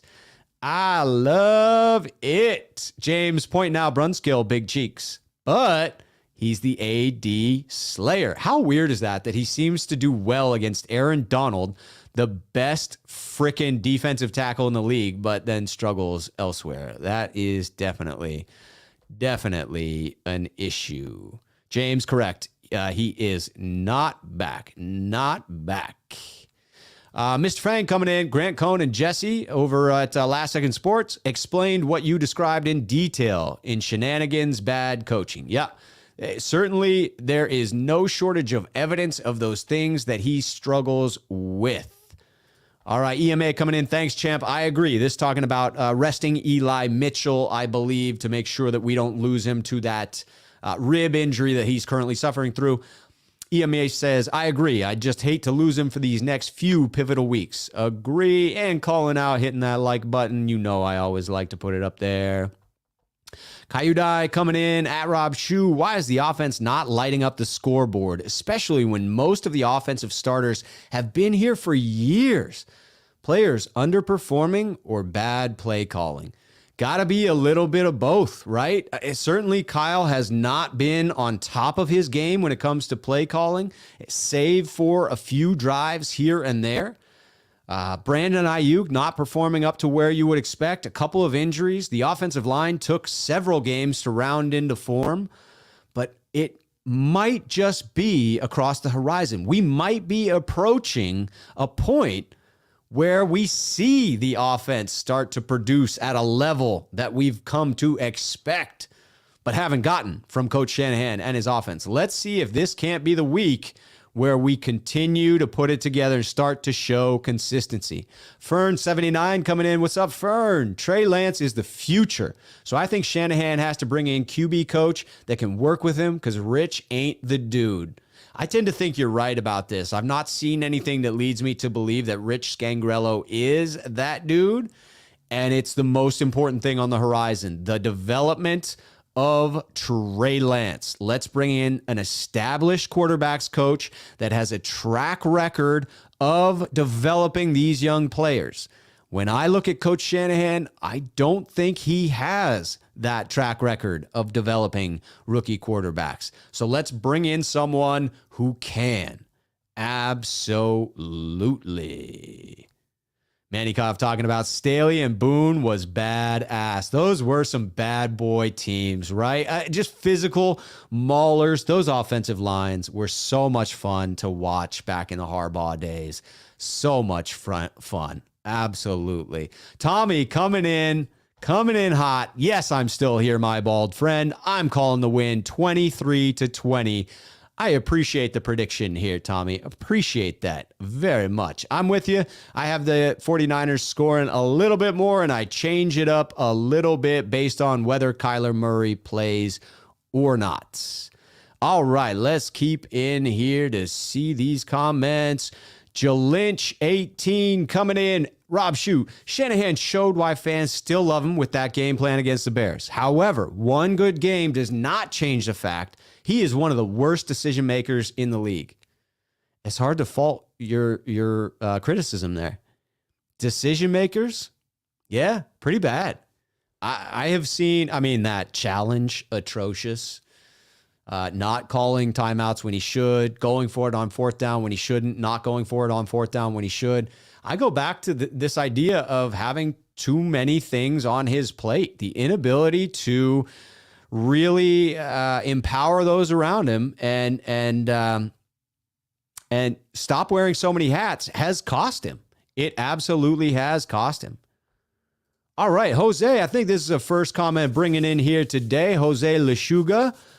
Do you think Lance needs to trip on a football and hurt his arm, only to make it a magical arm, and he starts and wins the Super Bowl? Rookie of the year, pun intended. I think this is a movie reference that allows for the existence of magic and breaking that arm, but then coming back and being able to throw as if you had some magical powers. That would be nice. I don't think we're getting any saviors flying in to rescue this 49ers season. But man, I do love the hopefulness, even if it's turning to the world of magic to get it out there. Jacob coming in with breaking news. I saw in Twitter that Rams eat Jackson's salary, and people wondered why they didn't trade him if they were planning on releasing him. Now they are stuck with his salary. Yeah, that and the OBJ, very strange to have to release a player after the trade deadline. It's very odd, especially when both are vested veterans that once the trade deadline passes, as I understand it, the new rule is that they need to go through waivers, and therefore teams might stay away from those contracts. It's a strange situation. You would think both of them could have moved on for at least a future seventh rounder or something that got those players out of the building and brought an asset back in. Absolutely. All right. Excuse me. Jamie Bryant coming in at Rob. Now that we beat the Bears, gave us some momentum. Do you think we would win enough games to be a wild card with all our reinforcements coming back? We should. I think there's every reason to be optimistic here, 49ers fans. Don't get those expectations up. Realize that it's still a rough road ahead, but know that the 49ers have some reinforcements coming in. They have the talent needed to get this done this season. I think the goal should be that wild card playoff spot. Get there and see what happens. Maybe you get there and other teams are struggling. Maybe you get there, other teams are injury riddled, and the 49ers for a change are healthy. Maybe the rookie comes on and lights the world on fire at that point. There's reason for optimism. Reason for optimism. Bryant coming in at Rob. We overpaid players who are fan favorites because we have been bad for so long. That probably references to Trent Williams, Kyle Juszczyk, George Kittle, Fred Warner. I still see those players as top five, at least at their position. Injuries being painful. No question about it. But a lot of those players, Kittle is a great example where his physical playing style, I think, leads to those injuries. And I'm willing to take that. I wouldn't trade his physical playing style, the reckless abandon with which he runs around the football field.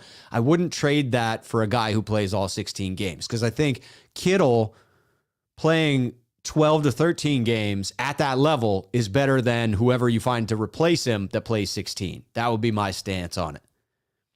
Richard calling out, what happened to Trent Sherfield? Seriously, disappeared. Doghouse with Sermon. Will he be a healthy scratch soon? It feels as if he's really just getting the snaps on special teams. I think he did have a drop in the more recent game, but yeah, it looked like he fell off. 49ers getting Brandon Ayuk back into form. You hope that he takes that role and gets those snaps, but it does seem Sanu has bumped up over Sherfield. And I think he gives a bigger bodied receiver with a larger wingspan. So I'm okay with that as long as all players are playing well at that point. Bryant, at Rob, the 49ers are trying to act like we're in the 90s and we are above the rest of the league. Everyone is trying to catch up to us. That's not the case anymore. That is definitely not the case anymore. Absolutely not the case. James asking, Rob, realistic outlook for our secondary versus the air raid Cards and the Rams. I'll take it one game at a time. The air raid is tough. I think we cannot blitz them considerably. I think you're looking at trying to get home with 4 rushers because they have so many weapons on the outside. 6 legitimate pass-catching threats. Depending on who's healthy, maybe that's down to 5, but still a handful of people that you have to cover. It is not like having just that one elite receiver as when you played Aaron Rodgers and Devontae Adams. That was a case of shut down Aaron, shut down Devontae, see if anyone else on the team can beat you. This is a spread out attack. It is challenging, but one of the benefits other than DeAndre Hopkins is that you don't have that truly gifted player. And if Kyler Murray doesn't play, you would hope we'd be able to get home with 4 and hit the quarterback at the launch point and not have to give up those big runs. If it's Kyler Murray, you got to be a lot more conservative. You got to rush as a group. You got to hope that he doesn't gash you with his legs. Manikoff talking about me running for mayor of Portland in 2024. We'll see what my hopes are for that career. Bryant back in at Rob, just win. The franchise has success. We want to trade the coach. Shaking my head. That's why I want to see the franchise stand behind Kyle and John. Let me try and read that one more time to make sure I got it right. Just win. The franchise has success. We want to trade the coach. Shaking my head. So I guess if we don't win, people wanting to trade the coach. I'm with you that happens relatively quickly. But you have to admit that the frustration is well warranted at this point. I think the reaction is a bit over the top when you realize who you may have to replace him and the genius that he still does possess there. Okay, here we go. Here's a question for me from Mr. Fang. What will it take for you personally to be permanently on board with the Fire Kyle train? It would need to be mid-season next year, failure to develop the rookie. By even early next season, if there are not promising signs of Kyle wrapping his arms around Trey Lance and moving forward with the rookie, my stance on that is twofold. One, I see the genius in Kyle, and I don't want to bail too early. I don't want to see him succeed with some other team. But I also want the development of Trey Lance to be a priority here. And if you bail on Kyle, you're now bringing in a new head coach, new offensive coordinator for year 2 of Trey's existence. So year 1, scrap it because he's got to learn a new system. What if Jed gets that hire wrong? Let's say he does. Let's say he just gets one hire wrong and it's a one and done. Now 2 years of Trey Lance's development are wasted. Now a new head coach and a new offensive coordinator. Now he struggles in year 3. Now it's not until the 4th year of the contract, the rookie contract, that Trey gets a true shot. You got to roll the dice that Kyle can get things fixed, that he can work and develop the rookie, and that year 2, within the same system, Trey's able to take some positive steps. Sean Bullard coming in, stay positive, but deal with reality. Truth be told, I couldn't ask for a better motto there. No question. James asking me, Rob, I know you're in the Pacific Northwest. That's true. I'm here in Portland, Oregon. You going December 5th to the Niners at Seattle? I challenge you to a round of cornhole during the tailgate. I will be there. I absolutely attend the Seattle game every year that I can. It's a quick drive up from Portland. Just drive up 3 hours, park, quick drive back, no problem. Let me know where you're going to be at, James. Hit me up on YouTube. Hit me on Twitter at The Left Shoe. I'd be happy to meet up and say hello prior to the game. Play a game of cornhole in the parking lot. I'm not proficient at it, throwing the beanbag, but I'm always down to get my ass kicked. I don't mind. Brian coming in at Rob. I don't want to say we can't win with Jed, but what can you do? We can't fire owners. Yeah, you can't. He is not going to fire himself. He is not going to fire himself. That's for sure. He definitely, he's got to stay out of his own way. He's got to hire a strong GM, and he's got to be real careful in who he replaces either of these guys with. Personnel decisions are paramount for Jed. Absolutely. Thomas trying to keep me happy, healthy, and sane during the Portland winters, telling me I should probably be taking some vitamin D3 supplements because Portland gets dark and there is no sunshine. Literally, from like December through February, you're lucky to get a week of sun. It is scary. If you think I'm pale and white at the moment, wait until we get into the heart of January. It will only get more pasty white, if you can believe that's even a possibility. All right, Brian, coming back in. The 49ers are going to play hard until the end. We can still make a run. The team believes in Kyle and Jimmy. That is awesome. Isn't it, Rick? I feel that Brian's comment is fantastic. I love the positivity, and I'm on there. I am on there. Ooh-wee. Billy D. Guy coming in talking about that Saints game in 2011. Yes, Graham had me sick for a few minutes. Wasn't that gut-wrenching? Gut-wrenching to watch the Saints come back down, throw the touchdown to Graham in the end zone. That one was right in front of me. But then the 49ers, not done, decided to march right back down the field. Alex Smith to Vernon Davis, the catch to hello indeed. Ooh, James, I don't know, because I haven't seen them because I was at the Saints game. So I haven't heard the got him call in its entirety. I haven't gone back and rewatched that entirety. I just hold on to that memory of being there at the stick. So in my mind, the only thing I heard at both the Alex Smith run end around and the Vernon Davis catch too was Candlestick Park in all its freaking glory. And 70,000 49ers fans erupting with me as one. I felt their energy flow through me. I saw the face of my father and my dad light up. My father and my brother light up. Watch the joy in their eyes. I mean, we were in disbelief. So I got to go back and watch it. I probably love them both because those moments are so spectacular, aren't they, James? James says that Saints game had so much poetic beauty and justice. Yes, it did. Bryant calling out, yeah, news is Rodgers has COVID. And the big news everyone's reacting to is apparently he went with some Eastern medicine and did not get vaccinated, and therefore means he's definitely out this week. Hurts one of my fantasy teams. James coming in. Does that mean he won't play versus Seattle? He is not vaxxed. He will miss at least the one game. James coming in. By the time Rob reads this, it will be 2 a.m. Pacific Standard Time. In fact, it is 6:47, and the comment was 6:36. I'm only 10 minutes behind. We are wrapping this show up, people. We are wrapping this show up. Harold Murillo coming in here. If the Packers lose without Rodgers, then the NFC gets interesting. People, there's still a chance. There is absolutely still a chance.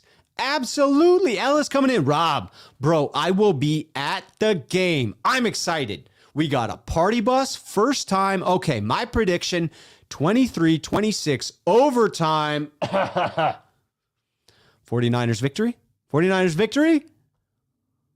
I'm liking it, Ellis. I'll take overtime. Overtime's fun. Absolutely. The COVID and injuries will affect the order of teams that can make it into the playoffs. I agree with you here, Harold. You never know what's going to happen in the NFL. Can't quit yet. Sean Bullard coming back in. I wanted to see more of Trent Sherfield. He played great in preseason. Yeah, we saw all the hype. Certainly saw the flashes. Love the throw from Trey to Trent Sherfield. Amazing. So far, really only seeing him contribute significantly on special teams. James, yes, if we stay reasonable, healthy, and no COVID, we slide into 7. Wouldn't that be nice? Sean pointing out the NFC #1 seed battle. Tampa Bay, Rams, Green Bay, Arizona. Those feel like locks. Dallas feels like a lock. But the remaining 2 spots are going to be a lot of teams fighting for that. The Saints, the Panthers, the Vikings, the 49ers. Feels like 4 teams competing for 2 spots, if you ask me. Harold talking about, I think what we were touching on earlier. Players have to get smarter. I understand that playing physical is great. This is probably in regard to George Kittle. But Kittle, for instance, I was right, has to learn how to stay healthy the whole season. He has to balance the amount of physicality. I will agree with you there that when you have a chance to go out of bounds versus taking the additional shot, take the out of bounds. Don't take the additional shot. Unless it's, the Super Bowl, playoffs, then punish the opponents. But if a regular season game, frickin' save your body a little bit. Jimmy, stop throwing the hospital balls. That would be helpful. Unfortunately, he likes to throw balls high, which then lead to taking shots on the legs, which we've seen repeatedly with George Kittle. Also, going down, when you are in the grips of 3 defenders, there are very few positives that come out of that. More often than not, your knee or ankle gets twisted. Someone does the peanut punch and punches out the football, or, something negative occurs in the play. One of your own players comes in to knock off one of the defenders and gives a helmet-to-helmet shot on you for a concussion. So, yes, take fewer hits, go out of bounds when possible. Sean, this isn't the first time I've seen this suggestion. Jeff Garcia for QB coach. I need to look into that more. I just don't know what he brings to the table there. James says, I don't have Twitter, but let's do it. Reach out on YouTube. Hit me on YouTube, James, for sure. All right, getting caught up down toward the end here. Jamie Bryant coming back in. Rob, a what if? Bring in Jerry Rice for wide receiver coach. Bring in Alex Smith for quarterback coach. Bring in Willis for defensive coordinator. What do you think? Could be fire. I mean, just from a standpoint of 49ers alumni and greats being in the building, you sold me, Jamie. I'm sold. Absolutely. Harold coming back in. Yes, there's a very good chance that the 49ers make it to the playoffs. Do you agree? Harold, I agree. I agree wholeheartedly. There is a very good chance that the 49ers claim that 7th seed. It is right there for the taking. It may be 9-8. It could be 10-7. Those records are possible for the 49ers. They got to do it against the Cardinals. Bryant predicting the win. 49ers 34. Cardinals didn't even score to get on the board. Not even 0. Just empty set. No, he says Cardinals 17. 34-17. I would love that score. Would love it. Manikov coming in, letting me know that, let's see here. Rob, I lived in Tigard. That's right down the street from me. Beaverton and Portland in 94-95. I did not know there were 49er fans. Most of those people are Sea Chicken fans like here in Idaho. I feel like a persecuted Niner. Yeah, that's still the case here. I've only been in Portland for 8 years. We moved up here in 2013. I grew up in the Bay, was born on the East Coast. But yes, around here, much more prevalent for the Seahawks. You do see the 49er faithful out and about, and I've seen a couple of folks' handles that mention they're in the Pacific Northwest. Ellis, quick question. Rob, who has more power, Kyle or John? I know John's the GM, but I have started to question who actually has more pull. To me, it's a no-brainer, and it's got to be Kyle. I think if you sat down in a room with Jed, John, and Kyle, and you watch the dynamic, I would guess that Jed defers to Kyle more often than he does John. I could be wrong. John's a guy's guy, robust, Hall of Fame, ex-player, gravitas, a certain air of confidence about him. So maybe Jed is drawn to that, but the fascination seems to be with Kyle's genius. Everyone seems to be fascinated, myself included, John included, Jed included.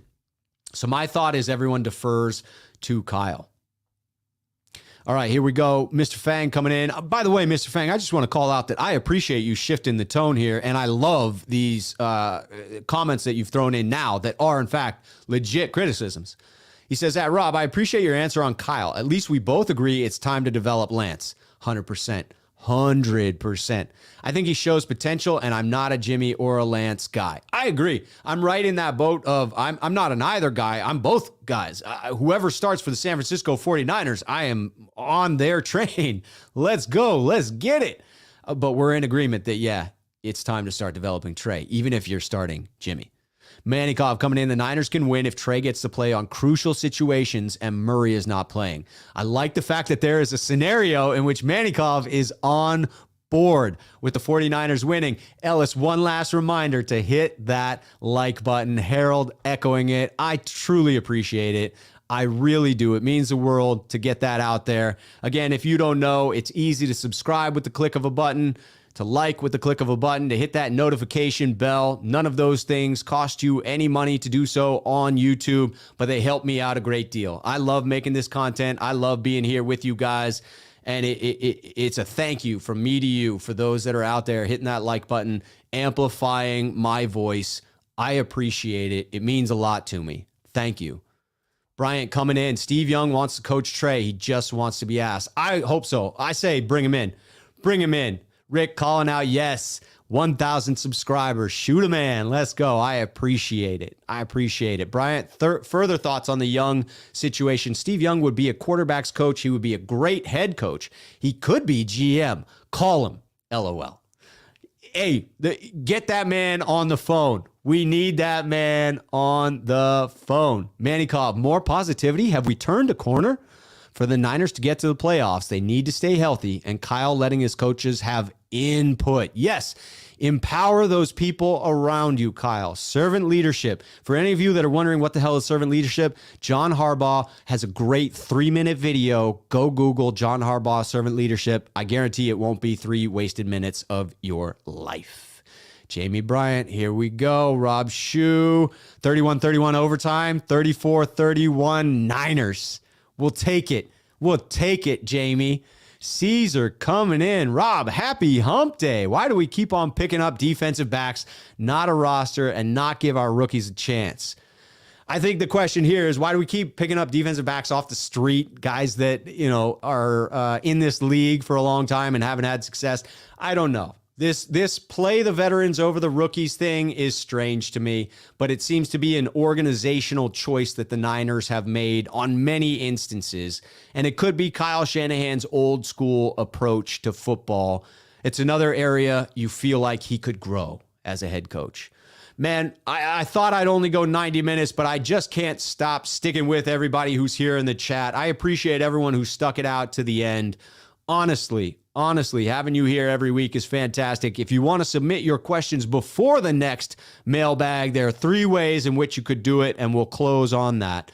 1, hit me up on YouTube. Leave it in the comments for this video. Leave it in the comments for another video. If I see that question, I'll add it to next week's mailbag. You can also follow me on Twitter. You can see my Twitter handle right here at The Left Shoe, SCHUH. Go give it a follow there if you would like. Try to stay positive on there. I know Twitter can be a dark space, especially 49ers Twitter when they are losing. The last one is you can email me at 49ersmailbag@gmail.com. I look forward to your questions next week. I look forward to your interactions next week. And until then, cheers, 49er faithful. I'll see you next time.